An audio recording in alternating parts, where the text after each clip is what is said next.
Programang ito ay rated SPG, striktong patnubay at gabay ng magulang ang kailangan. Maganda na sana ang araw ni Divina dahil nakabenta siya ng sasakyan sa isang congressman. Pero sa kanyang pagbaba sa Mondragon Building ay parang nakakita siya ng multo sa sobrang takot. Nakita niya kasi si Tanggol. Batid ni Divina na hindi siya titigilan ni Tanggol hanggat hindi siya nito napapatay.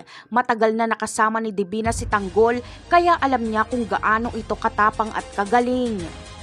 Kaya naman, agad na nagsumbong si Divina kay Brando na napasok sila ni Tanggol. Agad namang pinatumba ni Tanggol ang mga tauhan ni Divina na humaharang sa kanya. Kapag maabutan niya si Divina, ay siguradong hindi lang sapok ang aabutin nito kundi kamatayan din. Ngunit hindi itutuloy ni Tanggol ang paghabol kay Divina. Makakarinig kasi siya ng sigaw ng babaeng humihingi ng tulong. Kaya naman, inuna ni Tanggol na tulungan ang babaeng sumisigaw. At dito nga ay si Ponggay ito na binubugbog ni Rocky Boy. Kaya bubugbugin ni Tanggol si Rocky Boy at si Ponggay naman ay makikipagbarilan sa mga tauhan ni Divina.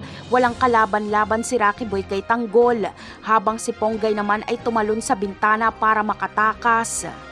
Bagamat hindi direktang nagantihan ni Tanggol si Divina, pero mas malala ang kanyang naging ganti dahil ang anak ni Divina na si Rocky Boy ang winasak ni Tanggol ang muka.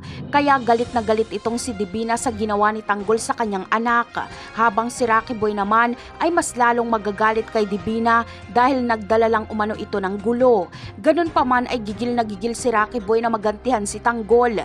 Papatawarin niya lang umano ang nanay niyang si Divina kung maibibigay nito sa kanya ang ulo ni Tanggol. Napakarami pa nating dapat abangan sa mga susunod na episode.